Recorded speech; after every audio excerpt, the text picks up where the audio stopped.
Olá, pessoal, tudo bem? Eu sou a professora Carol Carvalhal, professora de penal, professora de processo penal, mentora para a segunda fase também da UAB, e eu quero fazer alguns comentários com vocês sobre a retificação do gabarito da prova da OAB, do 38º exame, nesta segunda fase. Então, a prova foi no último domingo, no dia 10. No mesmo dia já saiu o gabarito. Na quarta-feira seguinte, veio uma alteração na prova da OAB. Tanto alguns pontos da peça prático-profissional, quanto algumas respostas das questões discursivas 1, 2 e 3. E é exatamente o que eu quero conversar com vocês sobre esta alteração de gabarito, né? Ou melhor, acréscimo, né? A gente pode falar melhor de acréscimo do que de alteração. Pensa prático profissional, como vocês sabem, foi um agravo em execução, onde o agente ele tinha sido condenado 3 crimes do artigo 313-A, e quando chegou na vara de execução penal, diga-se de passagem, na vara federal, primeira vez que a FGV coloca um endereçamento para a Justiça Federal, o juízo da execução penal, ele aplicou o artigo 69, ele entendeu que os 3 crimes que a Marieta, que é a agravante, tinha cometido, tinha sido na forma de um concurso material do artigo 69, o que acarretaria a soma das penas. Os 3 crimes, cada pena, Marieta tinha sido condenada por 2 anos. Então, o juízo da execução penal disse que, então, Marieta deveria cumprir 6 anos de pena em regime fechado por entender que ela era reincidente pelos crimes que ela tinha praticado. E ainda assim, ele fez um novo redimensionamento da pena de multa, aplicou uma pena de multa muito maior do que havia aplicado o juízo da execução. O juízo da execução tinha aplicado 10 dias multa para cada crime, e o juiz da execução penal aplicou em 90 dias multa. Ainda, o juízo da execução penal reconverteu a pena restritiva de direitos que o juiz da condenação tinha aplicado por pena privativa de liberdade. O que vocês deveriam ter feito, né? O agravo e execução. Eu vou falar especificamente sobre as alterações que tivemos no gabarito. No termo de interposição, vocês interpuseram o agravo como artigo 197 da Lei de Execução Penal, e quanto à tempestividade, a maioria dos alunos atribui a súmula 700 do Supremo, que traz o prazo de 5 dias. Mas também poderia colocar o artigo 586 do CPP, porque o artigo 586, ele traz o prazo de 5 dias para o recurso em sentido estrito, mas é mansa e pacífica jurisprudência de que o rito do recurso em sentido estrito é utilizado no agravo em execução. Por esta razão, a tempestividade, ela poderia ser tanto embasada na súmula 700 do Supremo, que já traz o prazo de 5 dias, bem como pelo artigo 586, uma aplicação aqui do rito do recurso em sentido estrito. Quanto à peça prática profissional, no termo de interposição, a FGV ela acrescentou o artigo 586 como alternativa quanto à tempestividade. Já no mérito, no que diz respeito à tese de reconvenção da pena restritiva de direito para a pena privativa de liberdade, que foi uma das decisões do juízo da vara de execução penal, o candidato tinha que falar que era inadmissível esta reconvenção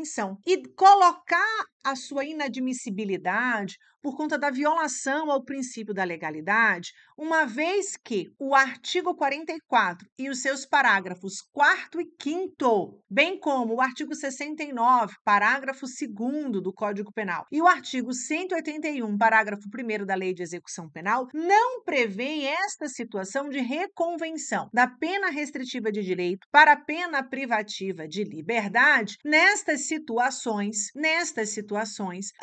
onde existe a possibilidade de haver o cumprimento das penas restritivas de direito. Até porque a situação em apreço não era um concurso material, era um concurso formal. Então, se nós pegarmos o Código Penal, por exemplo, o artigo 69, parágrafo 2º, o artigo 69 ele fala do concurso material. O parágrafo 2º, ele vai fazer esta referência da questão das penas. Ele diz o seguinte: Cadê o artigo 69? Quando forem aplicadas penas restritivas de direito, o condenado cumprirá simultaneamente as que forem compatíveis entre si e sucessivamente as demais, ou seja, as que não forem compatíveis.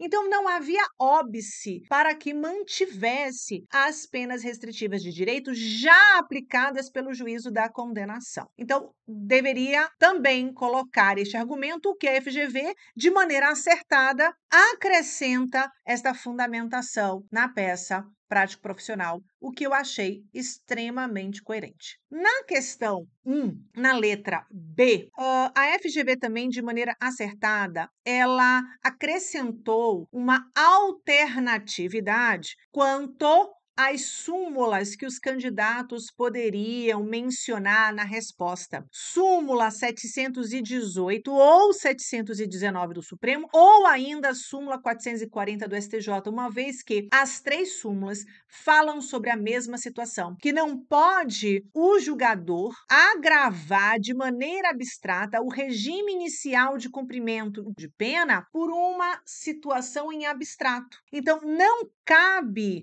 o agravamento do regime inicial de cumprimento de pena embasado em uma gravidade abstrata do delito, o que era exatamente no presente caso. Então, ele colocou como alternatividade, colocando uma das três súmulas já cumpre o requisito, provavelmente vai vir como 0,10, que é este fundamento. E ele também acrescentou um fundamento legal como alternativa. Então, o candidato que não colocou a súmula, mas colocou o artigo 33, parágrafo 2º do Código Penal, que traz o regramento da estipulação do regime inicial de cumprimento de pena, também ganhará, neste caso aqui, a pontuação 0,10, que é a fundamentação legal ou a fundamentação por meio de súmula. De maneira acertada, trouxe a FGV esta alternatividade. E é de 0 em 10, que o candidato consegue alçar a nota de aprovação. Na segunda questão, na letra B. A letra B é muito interessante porque a pergunta falava uma tese de direito material que deveria ser articulada como defesa do réu. Ele diz assim, né? Qual a tese de defesa quanto à materialidade delitiva deve ser articulada em relação ao delito de lesão corporal? A tese de defesa, na verdade, ela tanto engloba direito processual como direito material. Você deveria trazer uma resposta de processo, o que vai desencadear aqui uma resposta também de direito material. Observe o seguinte: como se tratava de lesão corporal, ainda que leve, era um crime que deixa vestígio. Aí já estava no gabarito, né? Um crime não transeunte.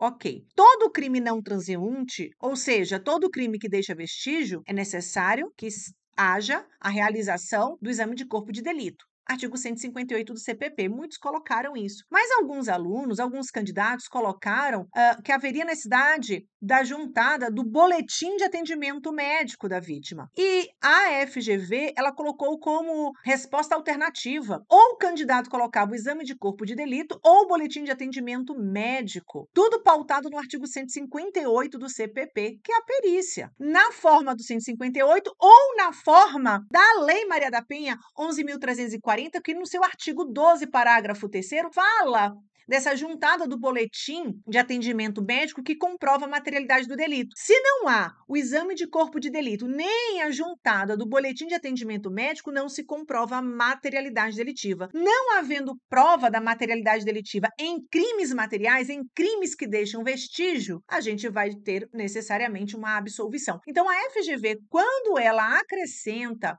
ou o boletim, né? Ele coloca aqui ou o boletim de atendimento médico e ainda acrescenta como alternativa para a resposta do candidato um fundamento legal trazido pela Lei Maria da Penha, já que a questão era em torno da Lei Maria da Penha, isso dá uma margem maior para que outros candidatos também galguem aqui a pontuação. Eu acho muito boa e acertada esta alteração de ofício trazido pelo gabarito da FGV 3 dias após a prova. E, por fim, a questão de número 3, e foi importantíssima esta alteração, importantíssima, falava do crime de moeda falsa, do artigo 289, parágrafo 1º, e aí a primeira pergunta era qual é a tese de direito penal que deveria ser deduzida. E aí a FGV acrescentou, né, de maneira extremamente para a gente aplaudir mesmo. Quando a FGV erra, a gente aponta, mas também vamos falar agora quando ela acertou. Ela acrescenta aqui agora um fundamento que a maioria dos alunos colocou, a maioria dos candidatos colocou na sua resposta. A conduta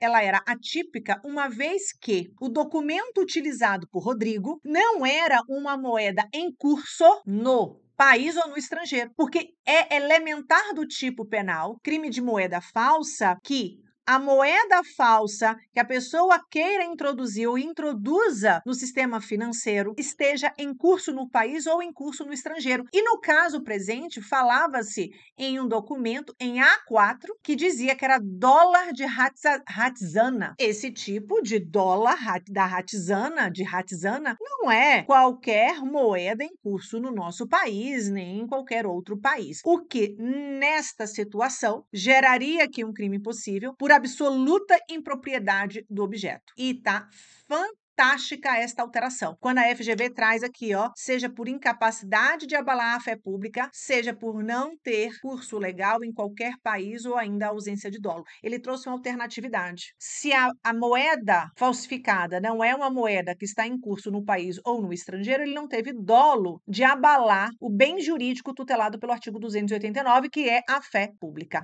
Desta maneira, ausente o dolo, ausente a elementar do tipo que é moeda em curso no país, a conduta se torna atípica pela questão do crime impossível, a absoluta impropriedade do objeto. E na letra B, eu achei também muito interessante a alteração do gabarito, né, este acréscimo de resposta, onde muitos candidatos também se favoreceram, porque a questão da letra B perguntava a tese de direito processual que deveria ser formulada para garantir a liberdade de Rodrigo. No presente caso, falávamos de uma prisão em flagrante ilegal. E sendo prisão em flagrante ilegal, a medida cabível seria um relaxamento de prisão, e aí ele acrescenta o dispositivo constitucional do relaxamento de prisão. Já havia colocado o artigo 310, inciso 1 do CPP, que traz o relaxamento da prisão em flagrante quando ela é ilegal, mas ele não tinha colocado a questão da Constituição Federal, a previsibilidade no artigo 5º, inciso 65 da Constituição Federal. Ainda ele acrescenta, a ilegalidade da prisão em flagrante ocorria por conta da inobservância dos regramentos formais contidos no artigo 304, e ele diz qual é: a oitiva do próprio custodiado, do próprio preso, que é necessária a existência, a do condutor do flagrante que já tinha da testemunha, ou ainda a entrega da nota de culpa ao custodiado. Porque a questão diz que a nota de culpa, se você olhar aqui em cima, ó, encaminhou a nota de culpa acompanhada da lavratura do APF à Justiça. A nota de culpa, ela é entregue ao custodiado para que ele saiba quem foi que o prendeu e o motivo pelo qual. Então, a inobservância das formalidades legais trazidas no artigo 304, dentre elas a oitiva do custodiado e a entrega da nota de culpa ao próprio custodiado, gera a nulidade daquela prisão, que desencadeia aqui a possibilidade de se apresentar um relaxamento de prisão pautado na Constituição Federal também, além do próprio CPP. A questão de número 4 não teve alteração, né? Quarta-feira eles não trouxeram esta alteração do gabarito. Então, certamente a FGV ela fez de maneira correta esta alteração de ofício, trazendo argumentos a mais, o que favorece aos candidatos. Eu espero que vocês tenham gostado destes comentários em relação à alteração do gabarito do 38º exame da segunda fase da prova de penal. Um beijo para todos vocês e até uma próxima oportunidade que nós estaremos aqui falando da prova da OAB. Tchau!